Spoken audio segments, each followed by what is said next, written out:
Stand for the pledge, please.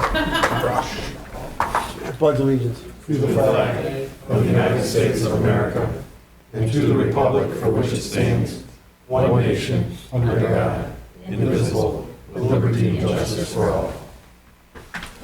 Welcome, everyone. This is Monday, October 2nd. If you have any questions, comments, and concerns, come up to the microphone there and give us your name and address. Tell us what's on your mind. Call the roll, please. Peter? Here. Scholar? Here. Koopa? Here. Laporte? Here. Paul? Yes. Here. Bull? Here. Councilmember Watt is absent today. Motion to excuse Councilmember Watt. Supported. Questions? All in favor, say aye. Aye. Opposed? Go to number 4, consent agenda, A, City Council minutes of September 18th, 2023. Special and regular meetings, recommendation approve, and B, Golf Commission minutes of August 8th, 2023, recommendation receive. Motion to approve A and B as presented. Support. Any questions? All in favor, say aye. Aye. Opposed? Go to number 5, proclamations. A proclamation to read tonight for the United Way of St. Clair County. Whereas United Way of St. Clair County partners with the community in meeting the needs of the people in the city of St. Clair, and whereas United Way of St. Clair County serves the people of St. Clair through its support of 21 organizations which seek to meet the needs of the people of our community, and whereas these organizations supported by United Way St. Clair County directly connected residents with 431 resources last year, indirectly many more.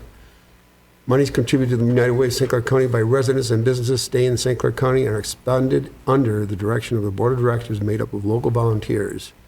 United Way of St. Clair County provides the most efficient utilization of funds efforts by assessing and responding to indicators of local community needs.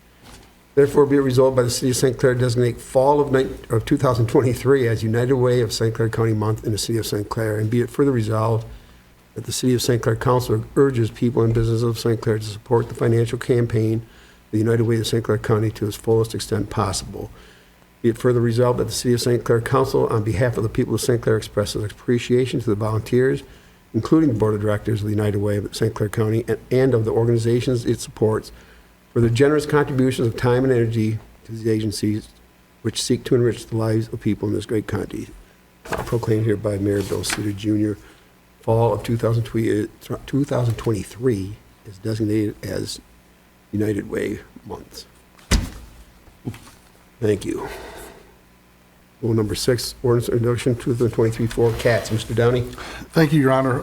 Your Honor, members of council, before you is a proposed amendment to the animal control ordinance.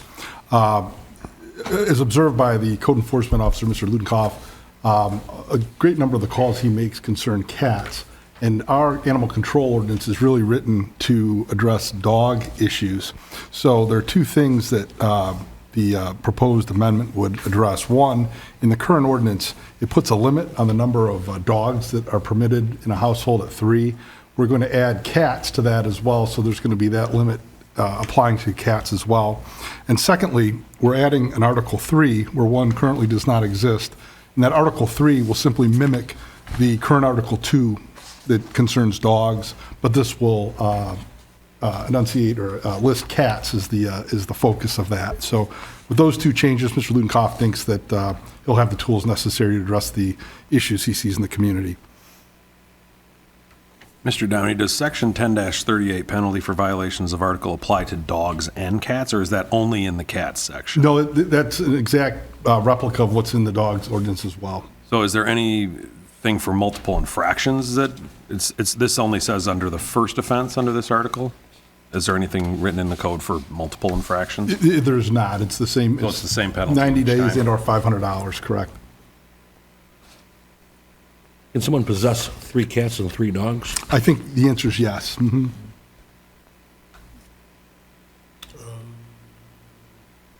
Thought it said and or. Oh, I could be mistaken on that.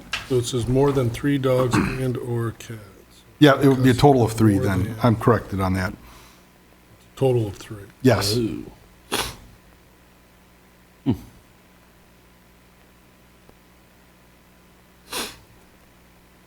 Well, I know that Tom has been working on this, and Jim also for a long time, trying to figure out the most equitable way to deal with this. And I feel like if we're going to, if we've said, how many years ago did we do the dog thing? It was at least 3 years ago, wasn't it?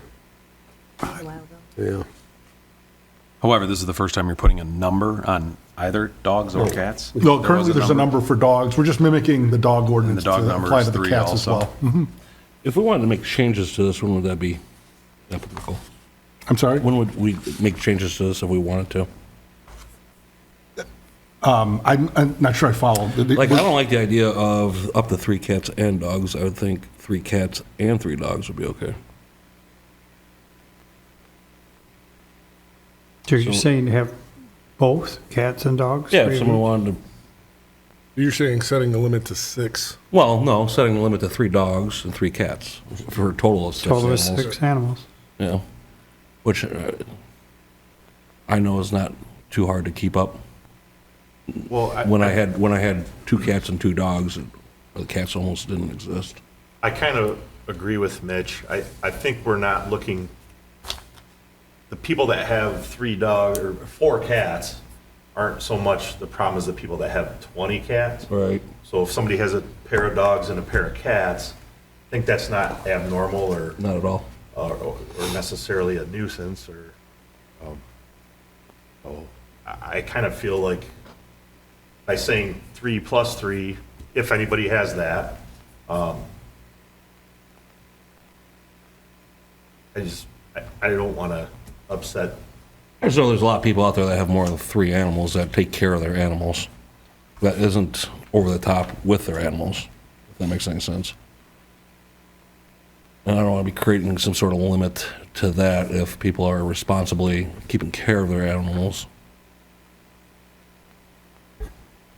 Jim, in your experience, did we like mimic this from many other municipalities have these kind of things? I'm not aware of that.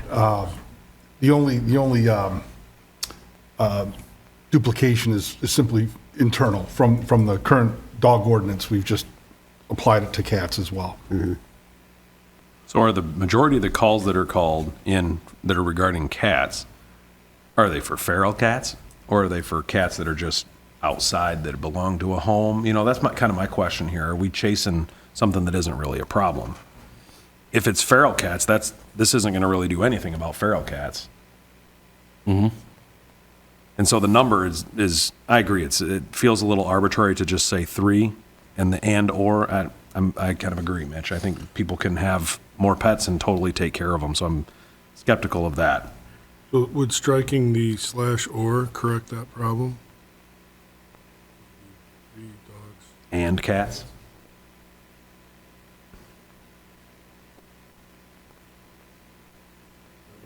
They're mimicking same standard on both sides.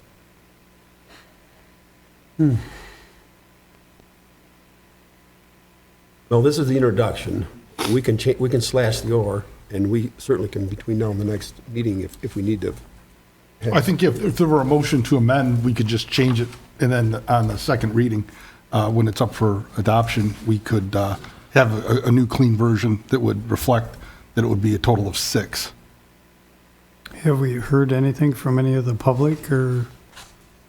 I've heard from people that do have problems with some people who have too many, they feed all these cats and bring all these cats around the house, and they're really Yeah. not their cats, but they put food outside and. But then I think that refers back to Micah saying, is this ordinance going to solve that problem? Because very easily that individual could say that's not their cats. Well, but in the ordinances it's written, it actually states that if you Shelter, are. harbor, keep, or Shelter, have harbor, custody. feed and all that, But so- if they're all outside, Yeah, but if you have a 40-pound bag of cat food on your porch and there's 10 cats eating it, that's harboring cats. Okay. just want to make That's sure, what we really wanna I just want to do. make sure this covers that, because I Yeah, think it that's the does. main purpose Yeah. for this to begin with, correct? Fed at the house, stored building, enclosed or premises. It's all in 10-36, but the number, you know, if you have a 40-pound bag of cat food on, you're going to have more than 3 cats show up, right? Oh, right. And that's kind of what's happening. So I think we're giving our code enforcer something to actually at least try to get some work done on this. So I guess I would begin by making a motion to amend by removing the word "or" from the 10-4. So they can have both. Looking at, just to start with, at least for the next meeting, when I we would consider support adoption. that to make it read 3 and 3. Yep. And I think that's still a accomplishes what we're trying to without creating a problem with people that have a responsible with their pets. Right, so. Can I ask one more question, Jim? If this is adopted, do people that currently have more than this, are they grandfathered in, or do they immediately become in violation of the No, ordinance? they would be, anything that exists before the adoption of the ordinance would be permitted. Okay. They just wouldn't be able to replace a pet. Yeah, okay. So would they be grandfathered in? Yes. So then would that then create a grandfather clause for people feeding their cats with 40-pound bags of food? No, it would not, How's that different? because they're not their pets. Right. Okay. So Mike, is your motion to To remove the word "or" from section 10-4. to introduce the ordinance? Yep. And add 3, so 3 dogs and 3 cats. Right, and Aaron, you supported that? I support that. All right, any questions?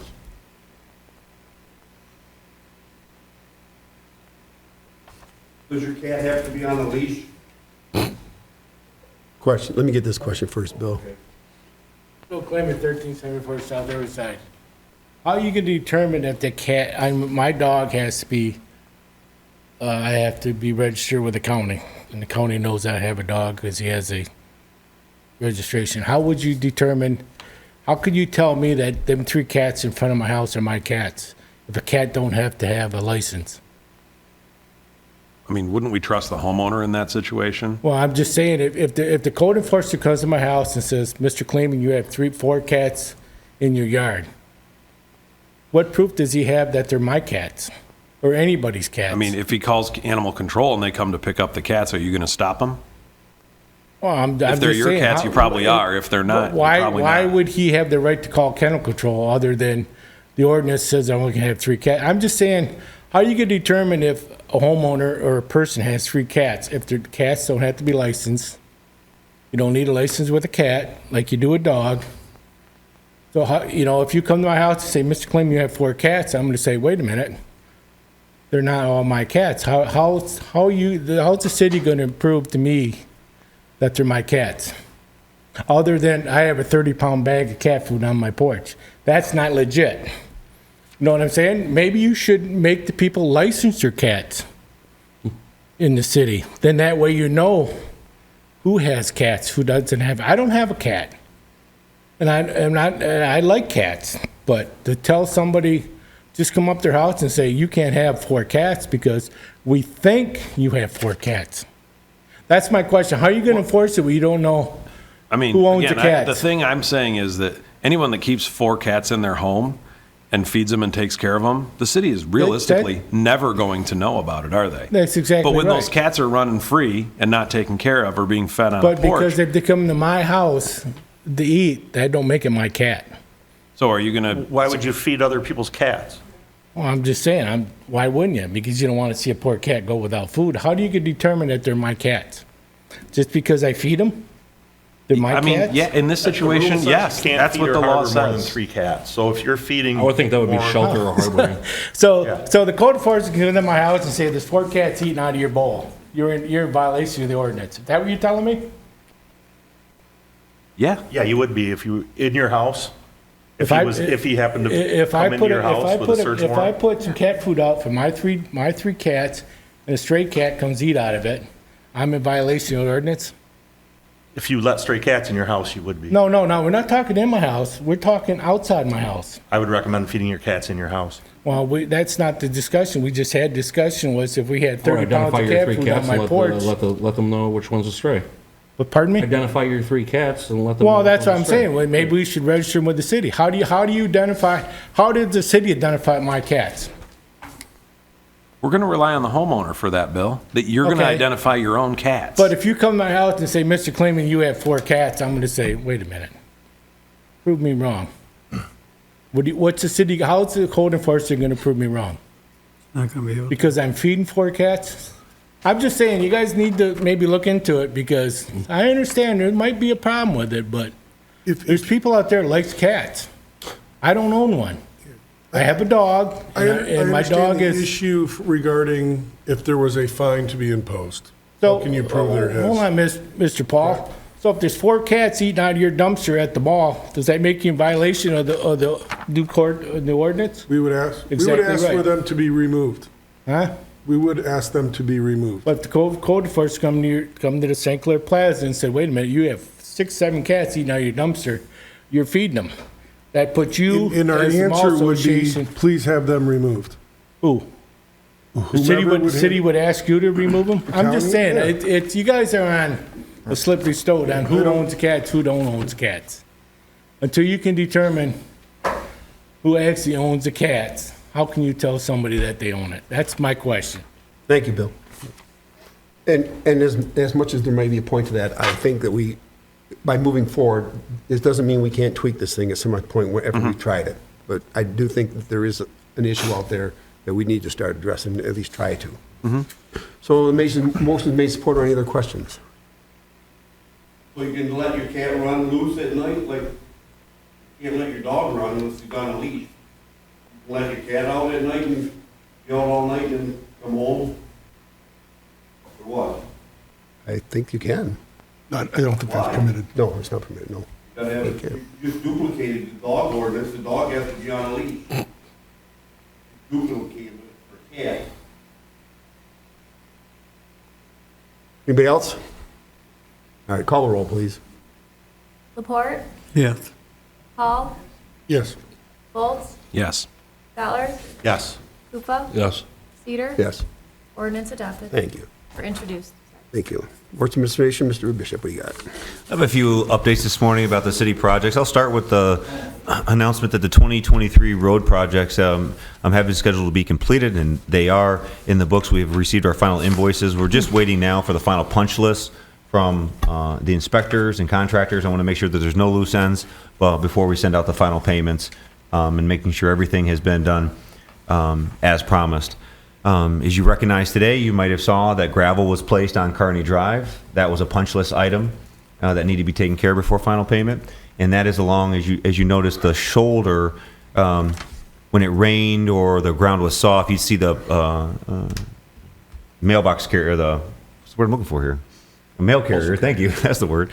The mail carrier, as they're delivering the mail, the trucks and the tires would dig out ruts in front of the mailboxes, which that wasn't good, one, for the property, but two, it's just a really inconvenience for those who lived along Kearney Drive. So now aggregate gravel has been there and compacted today, so now the mail carriers actually have a place for to drive along the road without running it out. So that's a good thing. That's one of those little details that could have went unnoticed but caused problems in the future, and I'm glad that was completed. I want to make mention too, if anybody's traveled on Clinton, you would see that there isn't a temporary sidewalk. That is being corrected. So the temporary sidewalk will be placed.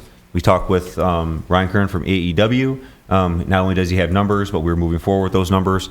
I had asked the question. He said, well, how do you want to pay for it? My initial response was, just get the temporary sidewalk in. It's for safety. There's kids I have actually seen start to step on a road. I said, make sure that is safe. Make sure that we have that in place. There's a few driveways and approaches that do not need to be disturbed, and the cost savings from just that alone will pay for the temporary sidewalk to be installed. That is underway right now. So we should have that within the week, and making sure that that's in place. Want to make mention to DPW. I see Kevin back there. I'm glad to see you tonight. And it's not because he's here is what I'm saying this.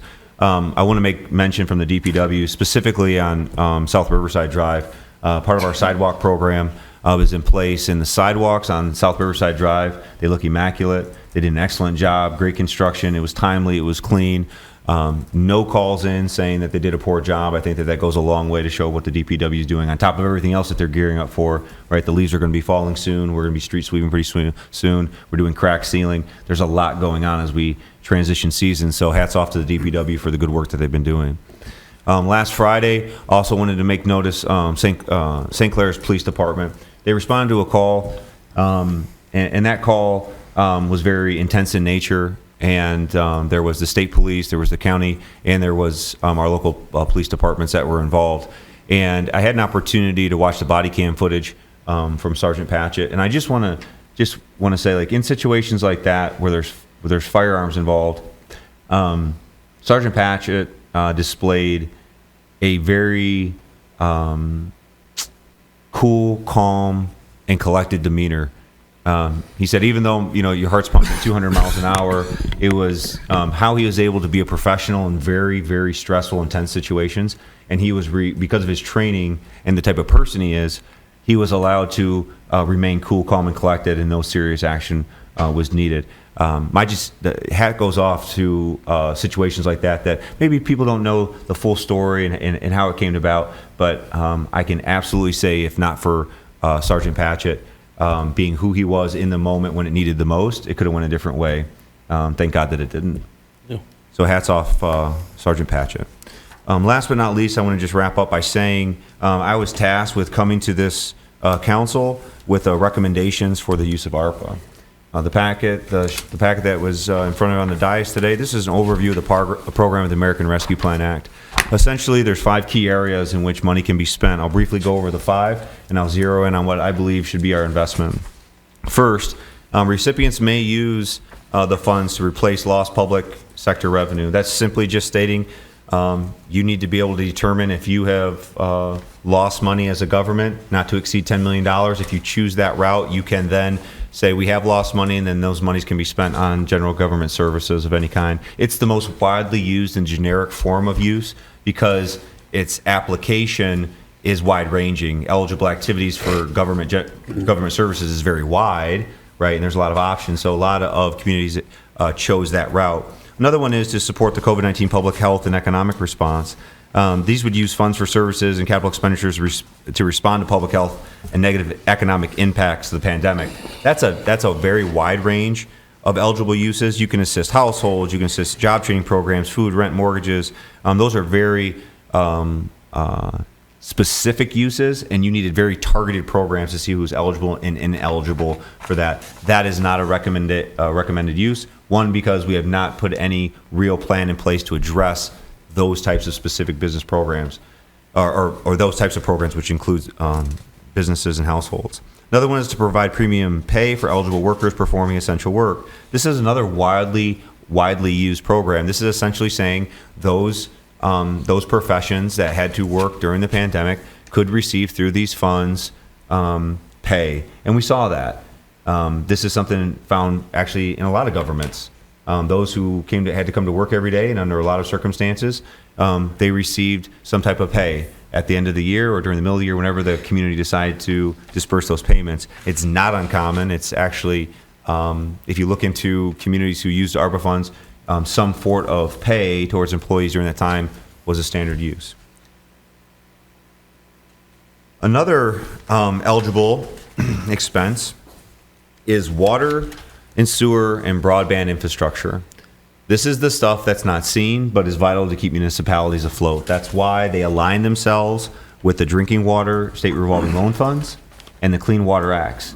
So if any project would be eligible for those types of funding, then ARPA is automatically eligible to be funded with it. So we have a Drinking Water State Revolving Loan Fund. We're using that for our water treatment plant. It is automatically eligible for the American Rescue Plan funds. I'm recommending that we are using them to apply those funds towards the water treatment plant. And the reason is this: we have a 30-year note. And in that 30-year note, we have the ability to pay off that debt sooner than the debt schedule would tell us to. Gets us out of debt, we pay less interest, and overall puts us in a better financial position long term. It's not glamorous, but it is a solid, fiscally responsible way to spend the $500,000 plus that the city has. One of the reasons why we'd like to make this investment and declare that as a use is because, one, it's already been expended and it's been obligated. It's a very important term. The obligated portion means that the city has identified the project, has an end user and a contractor, and there is a payment plan involved. So to say we have obligated these funds to the water plant, we check all those boxes. And that is what is necessary in order to access the additional state revenue sharing. We have had to obligate the funds, not just say, oh, we're going to spend it on water treatment plant, but to actually obligate it and to direct it towards those projects. So those are the, in a nutshell, those are the eligible activities, kind of top to bottom. This is an armchair version of what they can be used for. But my recommendation is for water infrastructure at this time. You need a motion for us to support the idea? No? Great, thank you. Anything else? No, any other questions about ARPA funds and its uses? Is there a number amount that you're talking about? Like, is it set where it's X amount of dollars towards that? Or is it a match? We've kind of talked about this, but can you remind us? Sure. There's no match in this program. This is money that has been directed towards the city, and then we need to make use of those monies through various projects. I am just recommending that a single project be identified as opposed to splitting it up into 3 or 4 different projects. Okay. There was a pickup of funds though, because we did that, correct? Okay, so that piece of, if we obligate, and that's why I took the time to describe what the obligation means, that the state of Michigan will then direct additional state revenue share to us of that in the relative amount, about 7%. And of that 7%, we need to direct a certain portion to public safety. So just to absolutely verify that information, I've reached out to Manor Kasarian. Those are our auditors, and I want to ensure that if this is the direction that we take, that these are the steps to follow, which will be, we obligate, we then receive state revenue sharing, and through revenue sharing, we spend it in the correct way, because we really want to plan the entire use of that money before we ever receive it. We want to plan A to B to C, and then once we receive it, we just execute the plan. And so, but in this way, yes, about 7% would come back to the city, and of that 7%, 2% needs to make its way to public safety. Anybody else? All right, what's that? That's my report this evening. Thank you. Mr. Downey, you have anything? I have nothing this evening, Your Any Honor. questions for Mr. Downey? All right, Annette, you're up. I just wanted to update council on early voting. The Election Commission met last week and approved the early voting plan for the city. And we will be doing the 9 days of early voting, which is the minimum requirement. We have approved the early voting site to be here in the lower level of council chambers. The early voting will begin the second Saturday prior to the election and end the Sunday before the election for a consecutive 9 days. Hours will be normal office hours of 7:30 to 4:30, so there won't be any disruption here to opening or closing the building. That is the 8 hours that's required every day. And those are the main points that we discussed. Our next step will be to educate the voters and explain the different options they have and what that means. And so that will be coming pretty fast and furious next. Lots of different communication. Media will be used to get that out there. I expect questions and we'll be prepared. But the early voting plan was approved. We've submitted it to the county, so that step has been taken, and I feel pretty good about it. So I'll keep you updated as anything else comes in. Thank you. Okay, D, authorities, boards, commissions, committees, anybody have anything? We have no unfinished business. We have no new business. Claims and accounts for September 21 and 27, 2023. Hearing no questions, Your Honor, I make a motion to approve as presented. Or, any questions? All in favor, say aye. Aye. Opposed? Go to number 11, public comment, public question. Anybody have any non-agenda items? 3 minutes. Kleeman?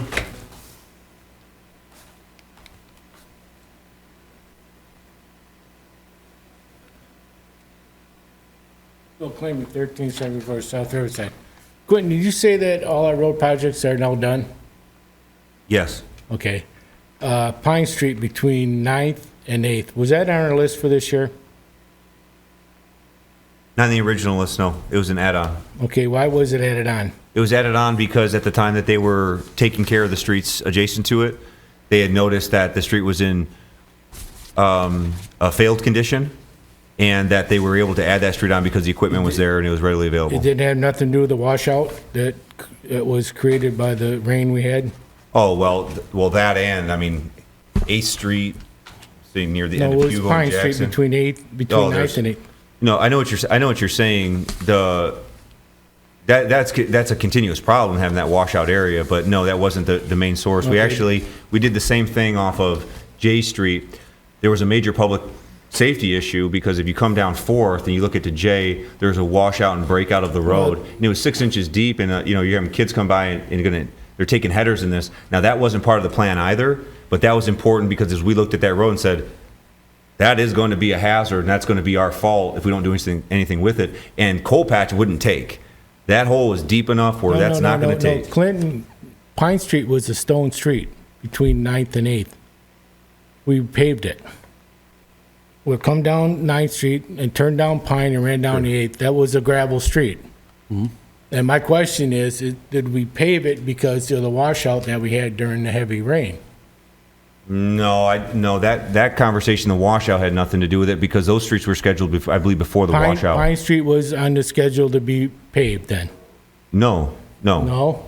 It was not, Okay. it was not on the schedule, but the schedule was in place before the Because washout. the reason I'm asking is because it washed out pretty good. And my take on it, that's the reason it got paved.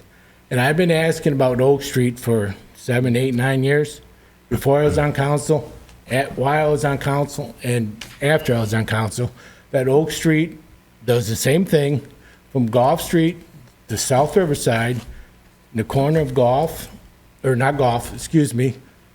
South Riverside and Oak Street floods every time it rains. And I've asked for 7, 8, 9 years, and I was told when Gulf Street was done, it would eliminate the problem. The reason I'm asking if that's the reason Pine Street was done, then my question is, when are we gonna do something with Oak Street with the flooding on South Riverside? That's the reason I asked. So if I could get an answer, if that's the reason you did Pine Street, great for the people on 8th Street. But like I said, I've been asking about Oak Street going on 10 years now. And I get the answer that when we did Gulf Street, that was gonna cure the problem, but it still hasn't cured the problem. And the poor gentleman on the corner of Oak at South Riverside, I've seen him out there with a shovel cleaning the catch basin out. Yeah, honestly, we're looking out, you look at is it Francis, there's part of Laura, definitely Pine, Oak is still dirt, 8th is still dirt. So you look at those roads, at some point, the city should be paved as a whole, right? Well, that's why I'm asking if that's the reason we did Pine Street, because Pine Street was washed out pretty good. They had the street closed when we had that heavy rain. When it come down Clinton, come down 9th Street and wash down Pine Street. Yeah, Bill, but in all honesty, I'll get the schedule when we actually was notified that, hey, Pine Street can be done, and the timing of Pine that. Street's done. No, I know. What I'm saying, go back in time. Yeah. What I'm saying is, when that decision was made, I believe it was before that heavy rain. Okay. So what I'm saying is, I don't think. Yeah, we saw it done, but you got to, you know how it goes with roads. Yeah. I mean, you got to be 3-4 weeks ahead of it. So when that decision was done, right, it was before the rain. It just so happened that then it rained. Okay, I'll agree with that. But my question again is, I've been asking for many, many years, when are we going to solve the problem with Oak and South Riverside with the intersection flooding? Bill, we're going to tackle it. We're going to tackle it. 1.5 miles this year, that's about 13 to 14% of what we have going on. All the major roads. Next year, I don't have anything on the schedule next year for major roads because we got Kearney knocked out. We're turning around. Fred Moore's getting patched right now. M29 is looking beautiful. All I'm saying is this. We had about $500,000 or so earmarked for major roads. And if we don't have those that's spent for major roads, we're putting them on local roads. So let's go after another 1.5 and then another 1.5. So by the end of it, we only got 30 miles of road combined in the entire city. So if we can knock out 1.5 for the next 3-4 years, right? That's over a third of those roads that had already failed, and we have excellent roads, another 3.6 miles of roads we put in 3 years ago. We're catching up. So I don't doubt Oak's on the radar. I'm not saying you're not. You're doing a good job of the roads. But I'm just saying that I just noticed that Pine Street was done after the washout, and my question was, I've been asking about South Riverside for many, many years, and it's the same problem that persists on South Riverside and Oak that happens on 8th Street, 9th, Mulberry and 4th years ago, 3rd Street when it washed down, and 8th Street in Clinton. That was the reason for all them streets to get paved. Yep. So I'm just asking, is there I got you, Bill. I don't want to keep you waiting anymore. I don't want to keep you waiting anymore. You've been waiting 8 years. We want to tackle this thing too. Well, I'm just curious if there's any consideration in even looking at it, because I've heard that the township owns half the road, and that's why we haven't done it. We got that straightened out too. The township don't have to own half the road. The city owns the road. So I'm just curious if it's on the radar. That's all, Clinton. You got it. I appreciate it. You're welcome. Anybody else? Any other public comment? All right, we'll go to number 12. Anything from council? All right, Bill, hey, one more thing. Should we mention the road closure south of the city for the railroad tracks? Is happening? Didn't we get a press release about that? We did. It's on, yep, Yeah. beginning up on the 29th. Yeah. Let me pull it up real quick. I want to read it. Closing verbatim. M29 south of, well, from Bree to the bridge. Remind Starting- me to put it out front too. Yeah. I think the 9th it starts. The 9th, Ninth. If it starts the 9th, it's about 3 next weeks, I Monday. think. No, the 9th of October, isn't it? 9th to the Yeah. 31st. Yeah, that's Monday, yeah. Yeah. Yeah, But I there- mean, it's For lasts 3 about weeks, yeah, yeah. It's not a complete closure though, is it? It's, I think it is. I think it is, The way I too. read it, it was. I Well- thought they were doing lane by lane by lane, kind of like they That's did. what in I our- thought, but then I talked to, is Matt here tonight? Yeah. Yes, hello? We talked about this the other night. Can you come up here? Because I know that you talked directly to these guys.